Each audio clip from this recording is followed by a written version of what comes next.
எல்லாருக்கும் நமஸ்காரம். ரீசெண்டா ஒரு அருமையான ஒரு நிகழ்வு பத்தின பதிவு எனக்கு பார்க்குற சந்தர்ப்பம் கிடைச்சது. அத உங்களோட ஷேர் பண்ணிக்கணும்னு தோணிச்சு. ஆம், ஒரு அம்மா வந்து வீட்டு வேலை செய்றாங்க. அவங்களோட பொண்ணு வந்து ஸ்கூல்ல படிச்சுட்டு இருக்கா. ஒரு 6, 7 வயசு அந்த மாரி இருக்கும் அந்த குழந்தைக்கு. இந்த அம்மா வந்து கொஞ்சம் தூரம் நடந்து தான் வந்து அந்த எந்த வீட்ல வேலை செய்றாங்களோ அங்க வீட்டுக்கு போவாங்க. போயிட்டு வேலை முடிச்சுட்டு, அம்மா முடிஞ்சிடுச்சுன்னுவாங்க. சரி நீ கிளம்பிக்கன்னுவாங்க. இவங்க திருப்பி நடந்து வருவாங்க. இந்த வழியில வந்து ஒரு ஒரு வீட்ல இருந்து எப்பவும் வந்து பாட்டு சத்தம் கேட்கும். நீயும் அங்க கொஞ்சம் நின்னு அத பார்த்துட்டு, ஏதோ கேட்குது அப்படின்ட்டு அப்புறம் அங்க போயிடுவாங்க. நம்ம எப்படி உள்ள போறது அப்படிங்கிற மாதிரி.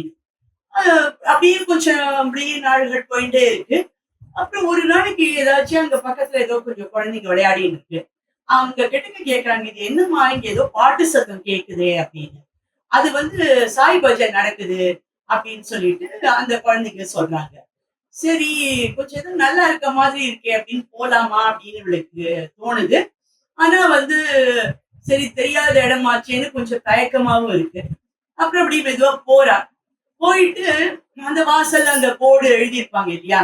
அது என்ன ஏது அப்படின்னுட்டு கல்லுல இதுல எழுதியிருப்பாங்க. சோ ஆனா இவளுக்கு படிக்க தெரியல. ஜஸ்ட் இப்படி பார்க்கறா. அப்படி கொஞ்சம் இப்படி உள்ள நுழைஞ்சு பார்த்தா ஒரு பெரிய ஹால் மாதிரி இருக்கு. அங்க வந்து ம், இது சாய் படங்கள், அப்புறம் வந்து சுவாமி படங்கள் இருக்கு. விளக்கேத்திருக்காங்க. அப்புறம் வந்து எல்லாம் இங்க கீழ தரையிலேயே உட்கார்ந்துருக்காங்க. அப்புறம் கொஞ்சம் கீழ உட்கார முடியாதவங்க எல்லாம் வந்து சேர்ல கொஞ்சம் உட்கார்ந்துட்டு, எல்லா ஏஜ் குரூப் வயசானவங்க, கொஞ்சம் மிடில் ஏஜ் எல்லாருமா லேடீஸ், ஜென்ட்ஸ் எல்லாருமா வந்து பஜன் பாட்டுகள் போயிட்டு இருக்கு. அப்புறம் இவளும் ஒரு சேர்ல உட்கார்ந்துக்கிறா. உட்கார்ந்துட்டு அப்படி கொஞ்சம் பக்கத்துல வந்து இருக்கவங்கள பாக்குறாங்க. அவங்கள அப்படி கைய தட்டிட்டு அந்த பாட்டு. சில பேர் தெரிஞ்சவங்க பாடுறாங்க. சில பேர் வெறும்ன கை தட்டிட்டு இருக்காங்க. சோ கொஞ்ச நேரம் இருக்க இருக்க இவளுக்கு வந்து தன்னை மீறி வந்து இவளும் அப்படியே மெதுவா கைத்தட்ட ஆரம்பிக்கிறா. கைத்தட்ட ஆரம்பிச்சு அப்படியே அவளுக்கு வந்து ஒரு மாதிரி அது ஃபுல்லா இன்வால்வ் ஆயிட்டே இருக்கா. அந்த ஒரு மாதிரி அவளுக்கு வந்து ஒரு ஒரு பிளசன்ட் ஃபீலிங் வர்றாப்புல அந்த முகம் அவளுக்கு மாறுறது. அப்படியே ஒரு அமைதியா அப்படியே பார்த்து அப்படியே லயிச்சு போயிடுறாரு. அப்புறம் தீபாராதனை என்ன நடக்கும். இந்த நேரத்துல என்ன ஆயிடுறது, யூசுவலா வீட்டுக்கு வர நேரத்தை தாண்டி போயிடுறதுனால அவ பொண்ணு வந்து என்னடா இது இவ்வளவு நேரம் ஆயிடுச்சு நான் அம்மா வரலையேன்னு சொல்லிட்டு அம்மாவுக்கு போன் பண்றா. பண்ணினா வந்து ரிங்கு போடுது, அம்மா எடுக்கல. அதுக்கப்புறம் சரி நம்ம இந்த வேலை செய்யற அம்மா வீட்டுக்கு பண்ணலாம் அப்படின்னு சொல்லிட்டு அவங்களுக்கு பண்றேன். அந்த அம்மா போன் எடுக்கிறாங்க. என்னம்மா, இல்ல அம்மா கிளம்பிட்டாங்க. இல்ல அப்பயே கிளம்பியாச்சு, ரொம்ப நேரம் ஆச்சு இன்னும் வரலையா? சரி ஒரு வேளை ஏதாவது கடைக்கு போயிட்டு வராங்களோ என்னவோ, கவலைப்படாத வந்துருவாங்க அப்படின்னு சொல்லி சொல்லிடுறேன். அந்த பொண்ணு வச்சிடுறா. அப்புறம் வந்து இவ கொஞ்ச நேரத்துக்கு போயாச்சு. மறுநாளைக்கு இவ வேலைக்கு வர. வந்ததும் இந்த அம்மா கேக்குறாங்க, என்னாச்சு? நில்லு, நேத்திக்கு உன் பொண்ணு போன் பண்ணினா, இங்க இருந்து கிளம்பிட்டு நீ என்ன பண்ணின அப்படின்னு. வெளியில அப்படி கொஞ்சம் போயிட்டு போனேம்மா அப்படின்னு சொல்லிட்டு இவ அந்த பஜனைக்கு போனதை சொல்லாம அப்படியே கொஞ்சம் வேலை இருந்து அப்படி போயிட்டு போனேம்மா அப்படின்னு சொல்லிட்டு இவ வந்து ஆஸ் யூஷுவல் கிச்சன்ல போய் பாத்திரம் எல்லாம் வாஷ் பண்ணி அந்த அம்மாவுக்கு ஆனா டவுட். சரி வேற ஏதாவது இருக்கும், இவ ஏன் நம்மள்ட்ட மறைக்கிறாளோ அப்படின்னு சொல்லிட்டு உள்ள போயிட்டு நிஜத்தை சொல்லு, என்ன ஆச்சு, எங்க போயிருந்த, ஏதாவது உடம்புக்கு முடியலையா, அதாவது கொஞ்சம் பழக்கம் இருக்கிறதுனால அக்கறையா கேக்குறாங்க. உடனே அந்த லேடி சொல்றா, இல்லம்மா இங்க அந்த மண்டபம் இது பக்கத்துல அந்த ஒரு வீடு இருக்கும் இல்லையா, அங்க பாட்டு கேட்குது இல்லையா, அங்க போய் நான் அந்த பஜனுக்கு கொஞ்ச நேரம் உட்கார்ந்து கேட்டுட்டு போனேன் அப்படின்னு. உடனே இவங்க வந்து சிரிச்சுட்டு சொல்றாங்க, என்ன நீ பண்ற நீ, அதெல்லாம் வந்து அந்த இதுக்கு போய் கவனிச்சு இதெல்லாம் இது பண்ணணும்னா அது கொஞ்சம் ஞானம் வேணும், படிச்சிருக்கணும் கொஞ்சம். அப்பதானே வந்து உனக்கு அதெல்லாம் வந்து அதுல கலந்துட்டாக்க பயன் இருக்கும். சும்மா என்னத்துக்கு இது பண்ற, நேரத்தோட போனீங்கன்னா உங்க பொண்ணை ஒழுங்கா பாத்துக்கலாம் இல்லையா அப்படின்னு சொல்றாங்க. இவ பேசாம சைலண்டா இருக்கா. அப்புறம் வந்து இல்லம்மா, அது அதாவது சத்சங் அப்படின்ற வேர்டு அவளுக்கு சொல்ல தெரியல. சோ வந்து அங்க ஏதோ ஒரு சங்கமமா அதான் வந்து அப்படின்னு சொல்லி சங்கமமா அப்படின்னு இந்த லேடி யோசிக்கிறாங்க. அப்புறம் வந்து ஓ இதுவா சத்சங்கா அப்படின்னு சொல்லி கேட்டதும் அதான் நினைக்கிறேன் தெரியல. அதுக்கு தான் நான் சொல்றேன், உனக்கு வந்து ஞானம் வேணும், ஏன் இப்படி இது பண்ற. ஆனா இவளுக்கு வந்து சொல்றேன், எனக்கு அந்த பொண்ணு அது நல்லா இருந்துச்சுமா மனசுக்கு அப்படின்னு சொல்றேன். சரி இவளுக்கு புரிய வைக்கணுங்கிறதுக்காக அந்த அம்மா என்ன பண்றாங்க, கொஞ்சம் என்னோட வாங்க. பின்னால அவங்களுக்கு பெரிய தோட்டம் எல்லாம் இருக்கு, மாடு அது மாதிரி எல்லாம் வச்சிருக்காங்க. சோ அப்படியே கூட்டிட்டு போறாங்க. போயிட்டு அங்க அந்த பசு மாட்டுக்கெல்லாம் வந்து அந்த ஒரு கூடை மாதிரி வச்சிருந்து சாணி அழுகிறதுக்கு எடுத்துப்பாங்க இல்லையா, அது மாதிரி ஒரு காலியா அந்த கூடை ஒண்ணு இருக்கு. அந்த சாணி கூட எடுத்துட்டு வா அப்படின்னு. அப்புறம் அங்க எல்லாம் அந்த பம்புல தொட்டியில தண்ணி விடுவாங்க இல்லையா, அது தண்ணி வந்துட்டு இருக்கு. இந்த கூடையில தண்ணி எடு அப்படின்னு. அம்மா இதுல எப்படிம்மா தண்ணி நிற்கும், இது வந்து ஏன்னா கூட வந்து இப்படி வந்து கேந்து தர பின்னி இருக்காது இல்லையா, எல்லாம் ஹோல்ஸ் இருக்கும், தண்ணி நிக்காது. உங்களுக்கு தெரிஞ்சது சொல்றா உடனே போய் எடே அப்படிங்கிறாங்க. அவன் என்ன பண்றான், அந்த இதுல அந்த தொட்டியில இருந்து அந்த தண்ணி அந்த கூடையில எடுக்கிறான். எடுத்து இப்படி அப்படிங்கிறதுக்குள்ளேயே அத்தனை தண்ணியும் வடிஞ்சு விடுது. அப்படி பாக்குறான். இன்னொரு தடவை எடுத்து பாரு அப்படிங்கிறான். ரெண்டாவது தடவையும் எடுக்கிறான். அப்பவும் அதே போல வழிஞ்சிடுது. மூணாவது தடவையும் எடுக்கிறான். அப்பவும் வழிஞ்சு விடுறது. அம்மா இத நிக்காதுமா அப்படின்னு அவளுக்கு தெரிஞ்சதை சொல்றான். உடனே அவங்க சொல்லுங்க, 3 தடவை பண்ணிட்ட, இன்னும் ஒரு தடவை பண்ணி பாரு அப்படிங்கிறாங்க. சரி இன்னும் ஒரு தடவை எடுக்கிறான். அப்பவும் தண்ணி விழுந்துடுது. அப்புறம் இங்க வா அப்படின்னு சொல்லி அவளை கூப்பிட்டுட்டு, உடனே பாத்தியா, இப்ப வந்து நான் அதுக்குதான் உனக்கு சொன்னேன். அதாவது அந்த இடத்துக்கு போனேன்னாக்க இது மாதிரி இது உனக்கு எல்லாமே அப்படி வெளியில வேஸ்டா போயிடும். தங்கறதுக்கு உனக்கு சான்ஸ் இல்ல. அதனாலதான் கொஞ்சம் விஷய ஞானம் இருக்கணும்னு நான் உனக்கு சொன்னேன் அப்படின்னு இவங்க சொல்றாங்க. உடனே வந்து இப்படி கூடைய பார்த்துட்டு இருந்தோம் சிரிக்கிறா. என்ன நான் அவ்வளவு முக்கியமான விஷயம் சொல்றேன், நீ சிரிச்சிட்டு இருக்க அப்படின்னு. உடனே வந்து அது கரெக்டுமா, ஆனா இங்க பாத்தீங்களா ஓட எடுக்கும் போது ஒரே அழுக்கு சாணியோட இருந்தது, இப்ப பாருங்க சுத்தமாயிடுச்சு. அதனாலதான் சொல்றேன், என் மனசுக்கு அது ரொம்ப இதமா இருக்குமா, மனசு சுத்தமான மாதிரி இருக்கு.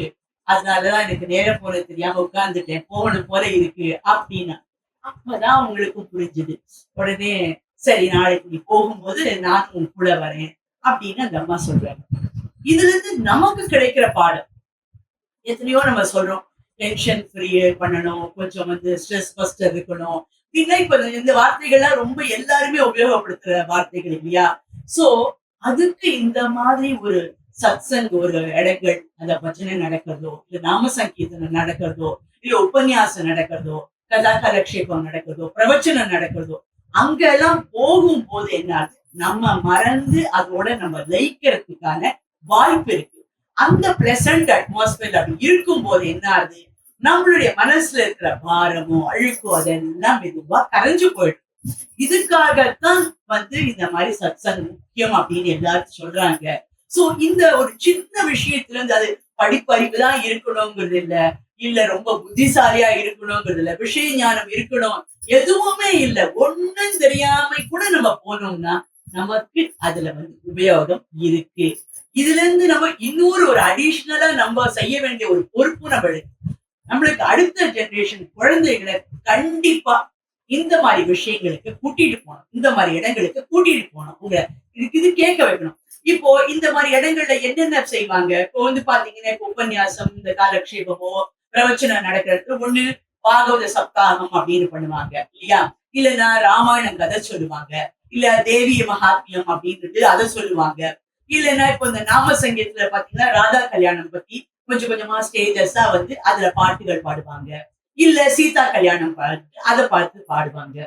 சோ இந்த மாதிரி விஷயங்கள் நம்ம போய் நம்ம குழந்தைகளை அங்க அட்டென்ட் பண்ண வைக்கிறதுனால என்னன்னா, இந்த எல்லா இந்த புராண இதிகாசங்கள்ல வந்து நமக்கு வாழ்க்கைக்கான பாடத்தை வந்து அவங்க எடுத்து சொல்றாங்க.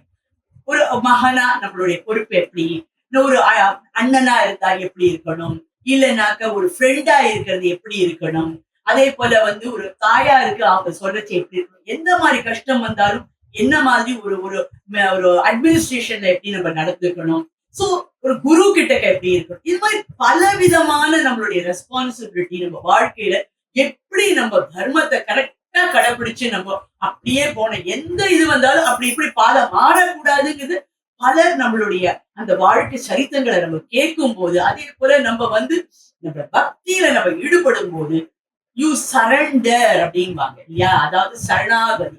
நம்ம வந்து இந்த கடவுள்கிட்ட அவர் பார்த்துப்பார் அப்படிங்கிற ஒரு ஒரு எண்ணத்தையும் நம்ம கூடவே நமக்கு அந்த குழந்தைகளுக்கு விதைச்சுட்டு வந்தோம்னா, எந்த ஒரு சுச்சுவேஷன்லயும் இல்ல எந்த ஒரு நாளைக்கு ஒரு பெரிய இன்டர்வியூவோ காம்படிஷனோ எது போனாலும் இவங்களுக்கு அந்த பயம், நர்வஸ்னஸ், அந்த சூப்பர் சோ கால்டு ஸ்ட்ரெஸ்ன்னு சொல்றாங்க, அந்த மாதிரி ஒரு எந்த விஷயமும் அவங்கள தாக்காது. ஏன்னா இப்படி நடந்துக்கணும், இந்த மாதிரி நீ பேசணும், இப்படி உன்னை கண்டக்ட் பண்ணிக்கணும்னா this is how you should go அப்படிங்கறத வந்து சின்ன குழந்தைகள் இருந்து இந்த மாதிரி சத்சங்குகள் நிறைய எடுத்து சொல்றதுனால நல்லா அந்த குழந்தைகள மனசுல ஊறி போயிடும் அந்த விஷயங்கள்.